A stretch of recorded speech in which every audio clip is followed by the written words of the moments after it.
Hello and welcome back to my channel. If you have followed me with any consistency, which is hard to do because I have no consistency with what I post or when I post or how often I post or any of that. But if you have followed me at all, you would know that this is a sign that we're doing something in the kitchen because you're in the cupboard.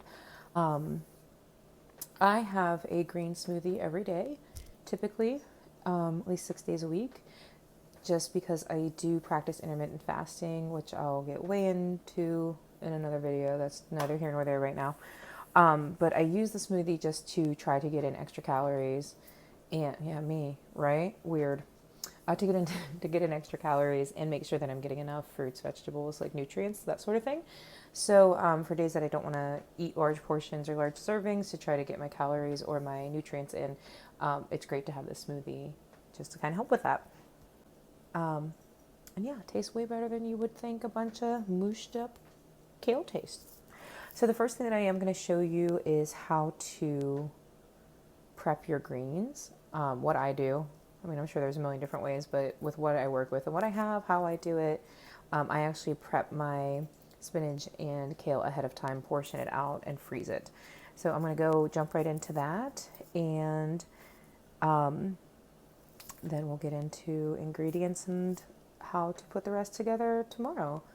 I mean, for you, it'll be in like 2 seconds after I finish this part, but for me, it's going to be tomorrow, and it's going to be when I first get functional. Well, no.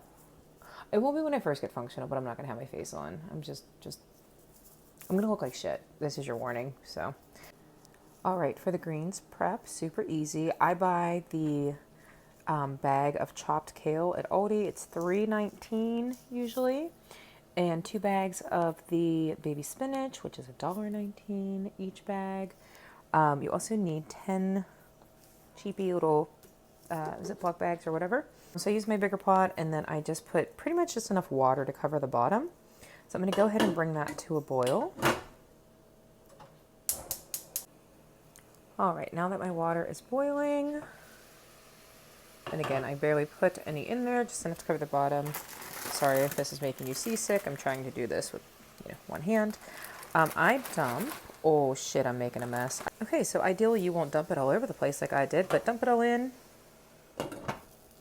Put on the lid. Kind of pay attention to the time because we're going to do this for 3 minutes.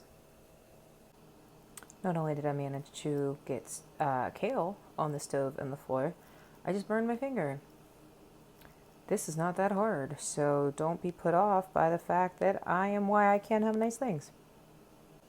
Okay, so it's been 3 minutes, so I'm just going to turn this off.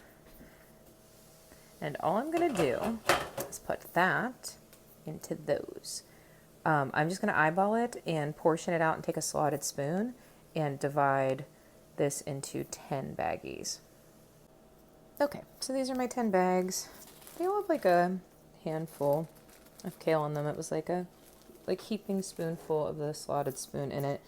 All my water evaporated on that one, so I'm going to put about the same amount back in, and then we're going to do the spinach. I do each bag of the spinach separately. Water's boiling, so I'm going to try this again one-handed because I don't learn. So I'm going to take that off. The spinach is opened much wider though. Hold on. All right.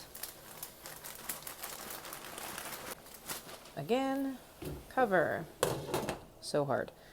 3 minutes. Yes, that's AM because I'm an insane person. This is how chronically sleep deprived I am. Couldn't figure out why I had like extra kale than normal when I split it up. I counted to 9 instead of 10, so I'm going to redistribute while the spinach cooks to have 10 bags. Okay, now that I've learned to use all my fingers to count, this is done. So instead of a spoon for this, I use tongs, and I'm going to divide this into 5 of the now 10 bags. Just going to reboil what water is left in here and do the second bag of spinach.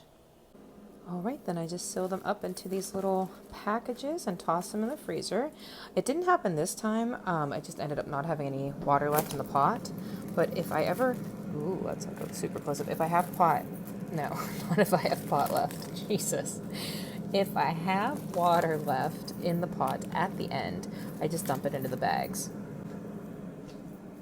putting the water from the pot into the bags, I figure if there's extra nutrients and what leached out when it was steaming the vegetables, then it's in the baggie and it's going to kind of crystallizes and makes it icy in the bag when it freezes. This is not like science-backed information. This is just Aaliyah logic. So do what you want with that. But that's how you steam the vegetables. And like I said, it's not actually that hard. I'm just half awake. All right, I am back from my walk on the trail, which is typically when I make my smoothie. So I'm going to go ahead and record that. I don't know how much of a walk it was. I probably didn't burn as many calories because I stopped like every 2 seconds to take a picture of a tree because it's fall and I'm a basic white girl. Just a little side note there. But all right, I'm going to go ahead and show you what ingredients you need and toss this all together.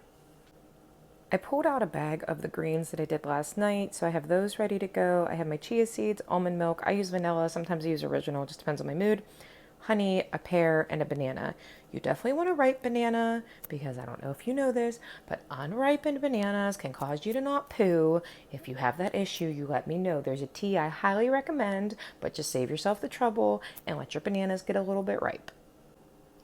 The greens are in the blender. I went ahead and chopped everything up. I only use half of the pear, so I use a whole banana, half a pear, which this was a big one.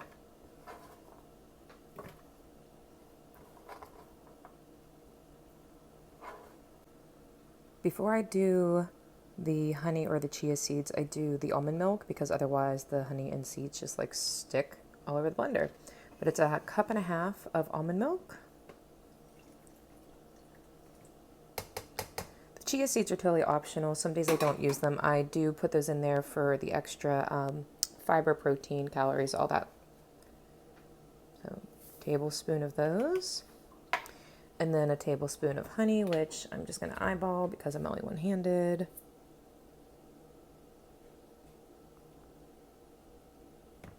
All right. That's all your ingredients. And then we're just going to blend it.